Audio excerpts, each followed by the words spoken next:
Booster jet എൻജിൻ്റെ ഈ ഒരു cover അങ്ങോട്ട് ഇളക്കാം. കണ്ടോ? വാ.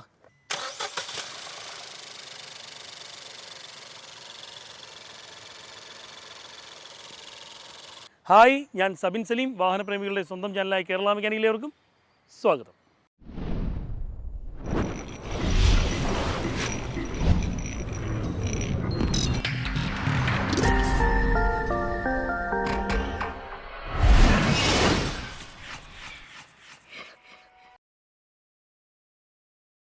സുസുക്കി വാഹനങ്ങൾക്ക് ജെറ്റ് എഞ്ചിനില്ലാന്ന് ആര് പറഞ്ഞു? ഇതാണ്ടേ ഈ ബെലീനോ ഉണ്ടോ? ഈ ബെലീനോ അങ്ങനെ നിസ്സാരക്കാരനൊന്നുമില്ല. ഇതിൽ വരുന്നതെന്ന് വെച്ചാൽ ജെറ്റ് എഞ്ചിനാണ്. അതെ, ബൂസ്റ്റർ ജെറ്റ് എഞ്ചിനാണ് ഈ ഒരു വാഹനത്തിൽ വരുന്നത്. ബൂസ്റ്റർ ജെറ്റ് ടർബോ ചാർജ് എഞ്ചിനാണ് വരുന്നത്. നമുക്ക് ഈ ഒരു വാഹനത്തിൻ്റെ ഈ എഞ്ചിൻ എന്ന് പരിചയപ്പെട്ടാലോ? ബെലീനോ RS, അതായത് പവർ എന്ന് പറയുന്നൊരു സംഭവത്തിനെ കേന്ദ്രീകരിച്ച് ഇറക്കിയ ഒരു വാഹനം. 3 സിലിണ്ടർ മാത്രമാണ് ഈ ഒരു വാഹനത്തിൽ കമ്പനി നൽകിയേക്കുന്നത്. അതുപോലെ തന്നെ 998 ക്യൂബിക് കപ്പാസിറ്റി വരുന്ന ഒരു എഞ്ചിനാണ്. അതായത് 998 ക്യൂബിക് കപ്പാസിറ്റി വരുന്ന ഒരു 3 സിലിണ്ടർ ഇൻലൈൻ ലിക്വിഡ് കൂൾഡ് എഞ്ചിനാണ് ഈ കാണുന്നത്. ഇതൊരു MBFI എഞ്ചിനല്ല, ഇതൊരു GD എഞ്ചിനാണ്. ഗ്യാസോലിൻ ഡയറക്റ്റ് ഇഞ്ചക്ഷൻ വരുന്നൊരു എഞ്ചിനാണ്. അതുപോലെ തന്നെ ടർബോ വരുന്ന ഒരു എഞ്ചിനാണ്. ഓടിക്കുമ്പം നമ്മൾ 4 സിലിണ്ടർ ആ ഒരു 1.2-നേക്കാൾ K സീരീസ് എഞ്ചിനേക്കാൾ കുറേ കൂടി ഭയങ്കരമായിട്ട് ബെറ്റർ തോന്നിക്കുന്ന ഒരു എഞ്ചിനാണ് ഈ ഒരു വാഹനത്തിൽ വരുന്നത്. 100 bhpയും 180 Nm ടോർക്കുമാണ് ഈ ഒരു വാഹനത്തിൽ കമ്പനി നൽകിയേക്കുന്നത്. അപ്പോൾ ഐശ്വര്യമായിട്ട് നമുക്കിതാ ഈ ഒരു ബൂസ്റ്റർ ജെറ്റ് എഞ്ചിൻ്റെ ഈ ഒരു കവർ അങ്ങോട്ട് ഇളക്കാം. കണ്ടോ? ഇതാണ് നമ്മുടെ എഞ്ചിൻ.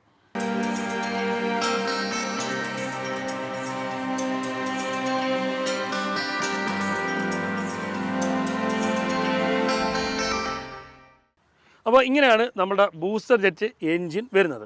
പ്രത്യക്ഷ കാണുമ്പോഴത്തേക്ക് നമ്മളുടെ ആ ഒരു K സീരീസ് എൻജിൻ ഉണ്ടല്ലോ, ആ K സീരീസ് എൻജിൻ്റെ ഒരു സിലിണ്ടർ കട്ട് ചെയ്ത പോലെയാണ് ഈ ഒരു എൻജിൻ പ്രത്യക്ഷ കാണുമ്പോൾ നമുക്ക് തോന്നുന്നത്. ഇതിൻ്റെ ടർബോ വരുന്നത് ഈ ഒരു ഭാഗത്തായിട്ടാണ്. ഈ കാണുന്നതാണ് ഈ ഒരു വാഹനത്തിൻ്റെ ടർബോ വരുന്നത്. അതുകൊണ്ടൊക്കെ ഇതൊരു GD എൻജിനാണ്. ഗ്യാസോലിൻ ഡയറക്റ്റ് ഇഞ്ചക്ഷൻ വരുന്ന ഒരു എൻജിനാണ്. പെട്രോളിന് ഇവിടെ ഒരു ഹൈ പ്രഷർ പമ്പ് വരുന്നുണ്ട്. പെട്രോളിൻ്റെ ഹൈ പ്രഷർ പമ്പ് വരുന്നുണ്ട്. ആ ഹൈ പ്രഷർ പമ്പ് വെച്ച് കംപ്രസ് ചെയ്ത്, അതായത് പ്രഷർ ചെയ്ത് ഒരു കോമൺ റെയിൽ വഴി, ഇതിൻ്റെ ബാക്ക് സൈഡിലാണ്, കാണാൻ പറ്റത്തില്ല, ഒരു കോമൺ റെയിൽ വഴി എൻജിൻ്റെ ഉള്ളിലേക്ക് ഇഞ്ചക്ടർ വഴി ഡയറക്റ്റ് ഇഞ്ചക്ഷൻ ചെയ്യുന്നു എന്നുള്ളൊരു സെറ്റപ്പിലാണ് ഇതിൻ്റെ ആ ഒരു ഇഞ്ചക്ഷൻ്റെ ഒരു സെറ്റപ്പ് വരുന്നത്. അതുപോലെ തന്നെ ഇതിൻ്റെ പ്ലഗുകൾ വരുന്നത് ഇറിഡിയം പ്ലഗാണ്. അതായത് ഇതിൻ്റെ 3 പ്ലഗുകൾക്ക് ഏകദേശം ഒരു 2000 രൂപയോളം ചിലവ് വരും എന്നുള്ളതാണ്. 998 ക്യൂബിക് കപ്പാസിറ്റി, അതായത് 1000 ക്യൂബിക് കപ്പാസിറ്റി എന്ന് നമുക്ക് പറയാം. ആ വെറും 1000 ക്യൂബിക് കപ്പാസിറ്റി വരുന്ന ഒരു 3 സിലിണ്ടർ എൻജിൻ കാണിക്കുന്ന ഒരു പവർ എന്ന് വെച്ചാൽ അന്യായമാണ്. ഭയങ്കര രസമാണ് കേട്ടോ ഓട്ടിക്കാനായിട്ട്. കാല് കൊടുക്കുന്നതിനനുസരിച്ച് ഷൂന്നും പറഞ്ഞ് കയറിപ്പോവും വണ്ടി. അതായത് നമ്മളുടെ ആ ഒരു K സീരീസ് എൻജിൻ എങ്ങനെയൊക്കെ ഇട്ട് ഓടിച്ചാലും ഇതിൻ്റെ 7 അയലത്ത് വരത്തില്ല എന്ന് കണ്ണു പടച്ച് പറയാം. പക്ഷേ K സീരീസ് 4 സിലിണ്ടർ എൻജിനെ പോലെ ഒരു ഡ്യൂറബിലിറ്റിയും ഈ ഒരു എൻജിന് നിങ്ങൾ പ്രതീക്ഷിക്കരുത്. നിങ്ങൾ പവർ ഉദ്ദേശിച്ചാണ് ഈ ഒരു വാഹനം എടുക്കുന്നത് എന്നുണ്ടെങ്കിൽ, അല്ലെങ്കിൽ ഈ ഒരു എൻജിൻ വരുന്ന വാഹനം എടുക്കുന്നതെന്നുണ്ടെങ്കിൽ പവർ മാത്രം കേന്ദ്രീകരിച്ച് ഉപയോഗിക്കുക. ഈ ഒരു എൻജിൻ വെറും ടർബോ ചാർജ്ഡ് എൻജിനല്ല, ടർബോ ചാർജ്ഡ് പ്ലസ് ഇൻ്റർകൂളർ എൻജിനാണ്. ഇതാണ്ട് ഈ കാണുന്നതാണ് ഈ ഒരു വാഹനത്തിൻ്റെ ഇൻ്റർകൂളർ വരുന്നത്. ഈ ഒരു വാഹനത്തിൽ ടൈമിംഗ് ചെയിനാണ് കമ്പനി നൽകിയേക്കുന്നത്. അതുപോലെ തന്നെ ഡ്യുവൽ ഓവർഹെഡ് ക്യാംഷാഫ്റ്റ് മെക്കാനിസം വരുന്ന ഒരു 3 cylinder inline liquid cooled GD എൻജിനാണ് ഈ ഒരു എൻജിൻ. അതുപോലെ തന്നെ നമ്മൾ ഈ ഒരു ടർബോ ഉണ്ടല്ലോ, ഈ ഒരു ടർബോ ലിക്വിഡ് കൂൾഡ് ടർബോ ആണ്. അതായത് വാട്ടർ ലൈനിൽ നിന്ന് നേരെ ടർബോയിലേക്ക് ലൈൻ പോകുന്നുണ്ട്. അത് കണക്ക് തന്നെ ഹെഡിൻ്റെ ഭാഗത്തേക്കും ലൈൻ പോകുന്നുണ്ട്. ഈ കാണുന്നത് ഈ ഒരു വാഹനത്തിൻ്റെ എക്സോസ്റ്റ് മാനിഫോൾഡാണ്. അപ്പോൾ ഈ ഒരു എക്സോസ്റ്റ് മാനിഫോൾഡ് ഇൻറ്റിഗ്രേറ്റഡ് ആയിട്ടാണ് വരുന്നത്. അതായത് നമുക്ക് ബോൾട്ട് ഇളക്കി സെപ്പറേറ്റ് ഇളക്കാനോ സെപ്പറേറ്റ് ഓരോ സിലിണ്ടറിൻ്റെ അകത്തോട്ട് നോക്കാനോ, അല്ലെങ്കിൽ ഓരോ വാൽവുകളെ കാണുന്ന രീതിയിലൊക്കെ നമുക്ക് ചിലതൊക്കെ ഈ മാനിഫോൾഡ് ഇളക്കുമ്പോൾ കാണാൻ പറ്റുമല്ലോ, അത്തരത്തിലൊന്നും പറ്റത്തില്ല. അത് കണക്കൊരു എക്സോസ്റ്റ് മാനിഫോൾഡാണ് വരുന്നത്.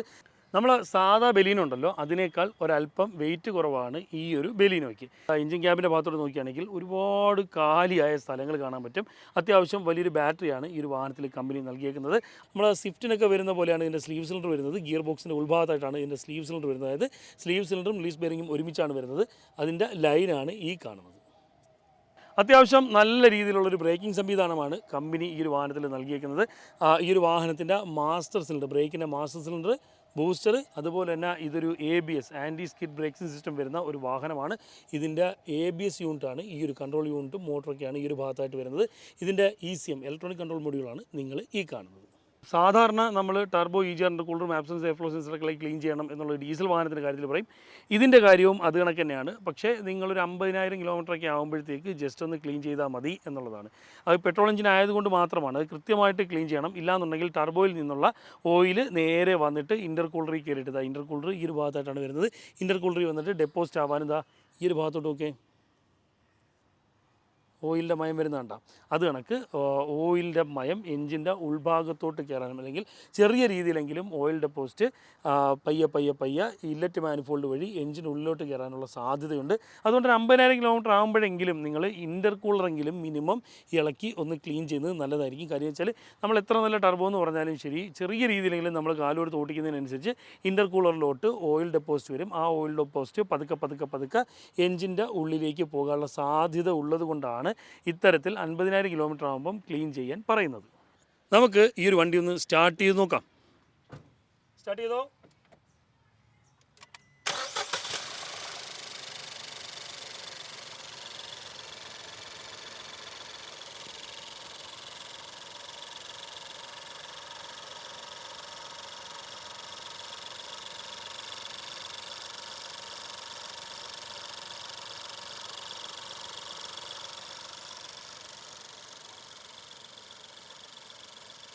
ഓഫ് ചെയ്തോ. നിങ്ങളിപ്പം ഈ ഒരു എഞ്ചിൻ്റെ ഒരു വൈബ്രേഷൻ കണ്ടോ? ഈ ഒരു വൈബ്രേഷൻ ഈ ഒരു വാഹനത്തിന് ഉള്ളതാണ്. ചില സമയങ്ങളിൽ ഇത്തിരി കൂടുതൽ AC ഒക്കെ ഇട്ട് ഓടിക്കുന്ന സമയത്ത്, ലോഡ് കൂടുതൽ കയറുന്ന സമയത്തൊക്കെ ഒരു പക്ഷേ ഈ ഒരു വാഹനത്തിൽ കൂടുതലായിട്ട് വൈബ്രേഷൻ ഫീൽ ചെയ്യാറുണ്ട്. എന്നിരുന്നാൽ തന്നെയും ഇതിൻ്റെ വൈബ്രേഷനെ കൂടുതൽ കൺട്രോൾ ചെയ്യുന്നത് ഈ കാണുന്ന മൗണ്ടിങ്സ് ആണ്. ഇപ്പം ഇതിൽ 1, 2, 3 എഞ്ചിൻ മൗണ്ടിങ്ങുകളാണ് വരുന്നത്. ഈ മൗണ്ടിങ്ങൾ ഈ വിറയലിൻ്റെ ഭാഗമായിട്ട് തന്നെ മൗണ്ടിങ്ങൾക്ക് പെട്ടെന്ന് കംപ്ലയിൻറ്റ് വരുന്നതായിട്ട് കണ്ടുവരാറുണ്ട്. അതുപോലെ തന്നെ ഈ ഒരു വാഹനത്തിനെ സംബന്ധിച്ച് വിറയലെന്ന് പറയുന്നത് കൂടപ്പിറപ്പാണ്. ഈ ഒരു വാഹനത്തിൽ വിറയലുണ്ട് എന്നുള്ളത് ഞാൻ പറഞ്ഞു. എന്നാലും ഈ വണ്ടി സ്റ്റാർട്ട് ചെയ്ത് നമ്മൾ ഉള്ളിലേക്ക് കയറി ഇരുന്ന് കഴിഞ്ഞാൽ ആ ഒരു വിറയൽ അല്ലെങ്കിൽ ആ ഒരു ശബ്ദം, എഞ്ചിനിപ്പം സ്റ്റാർട്ട് ചെയ്യുമ്പോഴത്തേക്ക് എൻ്റെ ഫ്യൂൽ പമ്പും ഒക്കെ വർക്ക് ചെയ്യുന്ന ശബ്ദമൊന്നും ഒരു രീതിയിലും കാര്യമായി ഉള്ളിലേക്ക് ഫീൽ ചെയ്യത്തില്ല എന്നുള്ളതാണ്. അപ്പോൾ ഇതൊക്കെയാണ് ഈ ഒരു എഞ്ചിൻ്റെ ഒരു പ്രത്യേകതയും കാര്യങ്ങളൊക്കെ വരുന്നതെന്ന് വെച്ചാൽ, അത് കണക്ക് തന്നെ ഇതിൽ ഇറിഡിയത്തിൻ്റെ സ്പാർക്ക് പ്ലഗാണ് വരുന്നത്. അത് മാറ്റി സാധാ സ്പാർക്ക് പ്ലഗ് ഇടുകയാണെങ്കിൽ മൈലേജ് കാര്യമായ രീതിയിൽ കുറയാനും മിസ്സിങ് വരാനും വലിവ് കുറയാനുള്ള സാധ്യതയുണ്ട്. 2,000 രൂപയാണ് ഈ പ്ലഗിൻ്റെ വില വരുന്നത്. അതുകൊണ്ട് തന്നെ ഇത് കൃത്യമായിട്ട് മാറാനായിട്ട് ശ്രദ്ധിച്ചോണം. അത്യാവശ്യം സിറ്റി ഡ്രൈവിനൊക്കെ വണ്ടി ഓടിക്കുകയാണെങ്കിൽ, ഇപ്പം ഭയങ്കരമായിട്ട് കാലൊന്നും കൊടുക്കുക, അത്യാവശ്യം നല്ല രീതിയിൽ ഓടിക്കുകയാണെങ്കിൽ 12, 13, അത് കണക്ക് തന്നെ ലോങ് ഡ്രൈവൊക്കെ പോവുകയാണെങ്കിൽ ഒരു 16 വരെയൊക്കെ മൈലേജ് കിട്ടും എന്നുള്ളതാണ്. അതുപോലെ തന്നെ വണ്ടി നല്ല രീതിയിൽ കാല് കൊടുത്ത് ഓടിക്കുകയാണെങ്കിൽ ഈ മൈലേജ് വളരെയധികം താഴോട്ട് വരും. വലിയൊരു ബോഡിയിൽ കുഞ്ഞൊരു എഞ്ചിൻ, അതാണ് ഇത്. പക്ഷേ പവറിൻ്റെ കാര്യം, കുഞ്ഞൊരു എഞ്ചിൻ എന്ന് പറഞ്ഞാലും പവറിൻ്റെ കാര്യത്തിൽ ഭയങ്കര രസമാണ് ഓടിക്കാനായിട്ട്. വണ്ടി ഓടിക്കുമ്പോഴത്തേക്ക് ഞാൻ കാണിച്ചു തരാം. പിന്നെ ഇതിൻ്റെ ഇൻറ്റീരിയർ, അതുപോലെ തന്നെ ഇതിൻ്റെ ബോഡി ഷേപ്പ്, ബാക്കി കാര്യങ്ങളെല്ലാം പക്ക നമ്മളെ ബലീനോ തന്നെയാണ്. പ്രത്യേകിച്ച് മാറ്റങ്ങളൊന്നുമില്ല. വലിയ ഒരു ഡോറാണ് ഈ ഒരു വാഹനത്തിൽ കമ്പനി നൽകിയേക്കുന്നത്. ഇത്തിരി പ്രായമുള്ളവർക്ക് കയറി ഇറങ്ങാനൊന്നും ബുദ്ധിമുട്ടും കാര്യങ്ങളൊന്നും വരുത്തിയൊന്നുമില്ല. അതെ, ഇതാണ് ഇതിൻ്റെ സീറ്റിംഗ് പൊസിഷനും കാര്യങ്ങളും വരുന്നത്. അത്യാവശ്യം നല്ല രീതിയിലുള്ളൊരു ലെഗ് റൂമും, അപ്പോൾ ഇത് ഹൈറ്റ് അഡ്ജസ്റ്റ് ചെയ്യാൻ പറ്റുന്നതാണ്. മാന്യമായൊരു ഹെഡ് റൂമും ഈ ഒരു വാഹനത്തിൻ്റെ ഡ്രൈവർ പൊസിഷനിൽ കിട്ടുന്നുണ്ട്. അത്യാവശ്യം വലിയൊരു വിൻഡ് സ്ക്രീനും കാര്യങ്ങളൊക്കെയാണ് വരുന്നത്. ഡീസലിൻ്റെ വീഡിയോ ചെയ്തിട്ടുണ്ട്, പെട്രോളിൻ്റെ വീഡിയോ ചെയ്തിട്ടുണ്ട്.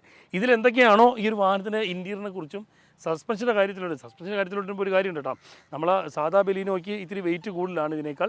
അതുകൊണ്ട് തന്നെ സസ്പെൻഷൻ കുറച്ചും കൂടെ സ്റ്റിഫ്നെസ് കുറവ് ഫീൽ ചെയ്യും. ഈ ഒരു വാഹനത്തിനെ സംബന്ധിച്ച് നമുക്കിത്തിരി സ്റ്റിഫ്നെസ് കൂടുതൽ ഫീൽ ചെയ്യും. ഇതിൻ്റെ കോ ഡ്രൈവർ സീറ്റിലോട്ട് വരികയാണെങ്കിൽ അത്യാവശ്യം വലിയ ഡോറാണ്, വലിയൊരു എൻട്രൻസ് ആണ് ഈ ഒരു വാഹനത്തിൽ കമ്പനി നൽകിയേക്കുന്നത്. കയറി ഇറങ്ങുന്ന കാര്യത്തിൽ പ്രായമുള്ളവർക്ക് വലിയ ബുദ്ധിമുട്ടും കാര്യങ്ങളൊന്നും വരുത്തിയൊന്നുമില്ല. ഇതാണ് ഇതിൻ്റെ സീറ്റിംഗ് പൊസിഷൻ വരുന്നത്. ഇതിപ്പം നമ്മൾ എൻ്റെ ഒരു പൊസിഷനിൽ പിടിച്ചിടുകയാണെങ്കിൽ നല്ല രീതിയിലുള്ള ലെഗ് റൂമും അത്യാവശ്യം നല്ല രീതിയിലുള്ള ഹെഡ് റൂമും ഈ ഒരു വാഹനത്തിൽ കമ്പനി നൽകിയിട്ടുണ്ട്. ഇതിൻ്റെ ബാക്ക് സീറ്റിലോട്ട് നമുക്കൊന്ന് പോകാം, അതായത് ബാക്ക് റോയിലോട്ട് നമുക്കൊന്ന് പോകാം. അത്യാവശ്യം ചെറിയ ഡോറാണ് ഈ ഒരു പിൻഭാഗത്തോട്ട് വരുമ്പം വരുന്നത്. അത്യാവശ്യം നല്ല രീതിയിൽ ഡോറ് തുറക്കാൻ കഴിയുന്നുണ്ട്. എൻട്രൻസ് സാധാരണഗതിയിൽ നിന്നും ചെറുതാണ്. ഇരുന്ന് തിരിഞ്ഞ് കയറുന്ന കാര്യത്തിൽ കുഴപ്പമൊന്നുമില്ല, ഈ രീതിയിലാണ് വരുന്നത്. അത് കണക്ക് തന്നെ പിൻഭാഗത്തോട്ട് വരുമ്പോഴത്തേക്കും വളരെ മാന്യമായൊരു ഹെഡ് റൂമും നല്ല രീതിയിലുള്ള ലെഗ് റൂമും ഈ ഒരു വാഹനത്തിൽ കമ്പനി നൽകിയിട്ടുണ്ട്. അത് കണക്ക് തന്നെ ഇതിൻ്റെ സെൻട്രൽ ടണൽ ഈ ഒരു ഭാഗത്തോട്ട് നോക്കേ. ഇതിൻ്റെ സെൻട്രൽ ടണൽ ഈ ഒരു ഭാഗത്തോട്ട് ഇങ്ങനെ വരുന്നത് കൊണ്ട് തന്നെ നമുക്ക് സെൻട്രൽ ഇങ്ങനെ കുത്തിയിരിക്കുന്നൊരു ഫീലിംഗ് വരും. വലിയ കുഴപ്പമൊന്നുമില്ല, ഒരു അഡ്ജസ്റ്റ്മെൻറ്റിൽ ഇരുന്ന് യാത്ര ചെയ്യാൻ പറ്റും. ഈ ഒരു എഞ്ചിൻ്റെ കാര്യത്തിൽ GD എഞ്ചിന് സാധാരണ വരുന്നൊരു കേസിട്ടുണ്ട്. ഇതിൻ്റെ വാൽവുകൾക്കിടയിൽ കാർബൺ ഡെപ്പോസിറ്റ് കൂടുതൽ വരാനും അതുമൂലം എന്തെങ്കിലും മിസ്സിങ് വൈബ്രേഷൻ, അതല്ലാന്നുണ്ടെങ്കിൽ മൈലേജ് കുറവ്, അല്ലാന്നുണ്ടെങ്കിൽ ഏതെങ്കിലും സിലിണ്ടർ പ്രോപ്പറായിട്ട് വർക്കാവാതിരിക്കുന്ന കേസുകൾ, അത്തരം വിഷയങ്ങളൊക്കെ വരാനുള്ള സാധ്യത ഒരുപെട്ട എല്ലാ GD എഞ്ചിനും വരുന്നുണ്ട്. ഗ്യാസോലിൻ ഡയറക്റ്റ് ഇഞ്ചക്ഷൻ വരുന്ന എല്ലാ എഞ്ചിനും വരുന്നുണ്ട്. അത്തരം പ്രശ്നം ഈ ഒരു വാഹനത്തിലും ഉറപ്പായും വരും എന്നുള്ളതാണ്. അതുപോലെ തന്നെ ഈ ഒരു വാഹനത്തിൽ ഹൈ ഒക്ടെയിൻ പ്രീമിയം പെട്രോൾ, അതായത് നമ്മുടെ XP95 സ്പീഡ് അതുപോലുള്ള പ്രീമിയം പെട്രോളുകൾ യൂസ് ചെയ്യുന്നതായിരിക്കും ഏറ്റവും കൂടുതൽ നല്ലത്. കാര്യം എന്ന് വെച്ചാൽ ഇതിൻ്റെ ഇഞ്ചക്ടേഴ്സിൻ്റെയും മറ്റുമൊക്കെ ആയിട്ടുള്ള കാര്യക്ഷമമായ പ്രവർത്തനത്തിനും കൂടുതൽ നാൾ നീണ്ടു നിൽക്കുന്നതിനും ഇത്തരം പെട്രോളുകൾ യൂസ് ചെയ്യുന്നത്, പ്രീമിയം പെട്രോൾ യൂസ് ചെയ്യുന്നതായിരിക്കും ഏറ്റവും നല്ലത്. ഈ ഒരു വാഹനത്തിൻ്റെ സസ്പെൻഷൻ്റെ ഭാഗത്തോട്ട് വരുമ്പോഴത്തേക്ക് ഇതിൻ്റെ ടയർ സൈസ് വരുന്നത് 195, 55, 16 ആണ്. അതായത് ഈ ഒരു അലോയ് വീൽ വരുന്നത് 16 സൈസാണ്. ഈ ഒരു വാഹനത്തിൻ്റെ ബ്രേക്കിംഗ് സംവിധാനം വരുന്നത് ഫ്രണ്ടിൽ മുൻഭാഗത്ത് വരുന്നത് വെച്ചാൽ വെൻറ്റിലേറ്റർ ടൈപ്പ് ഡിസ്ക് ബ്രേക്കും, പിൻഭാഗത്ത് വരുന്നത് വെൻറ്റിലേറ്റർ അല്ലാത്ത സാധാ ഒരു ഡിസ്ക് ബ്രേക്കുമാണ്. ഇതിൻ്റെ സസ്പെൻഷൻ്റെ ഭാഗത്തോട്ട് വരുമ്പോഴത്തേക്ക് ഇൻഡിപെൻഡൻറ്റ് ടൈപ്പ് സസ്പെൻഷനാണ്. ഫ്രണ്ട് വീൽ ഡ്രൈവാണ്. ഈ വാഹനത്തിന് മുന്നോട്ടും പുറകോട്ടും ചലിപ്പിക്കുന്നത് ഈ വാഹനത്തിൻ്റെ മുൻവീലുകളാണ്. അതുപോലെ തന്നെ ഇതിൻ്റെ ഷോക്കിൻ്റെ കാര്യത്തിലോട്ട് വരികയാണെങ്കിൽ സ്ട്രട്ട് വിത്ത് കോയിൽ എന്നുള്ള രീതിയിലാണ് ഇതിൻ്റെ ഷോക്ക് അബ്സോർബർ വരുന്നത്. നമ്മൾ സാധാ രീതിയിലുള്ള ബലീനോട് ആ ഒരു രീതിയിലുള്ള സസ്പെൻഷൻ തന്നെയാണ് ഈ ഒരു വാഹനത്തിൽ വരുന്നത്.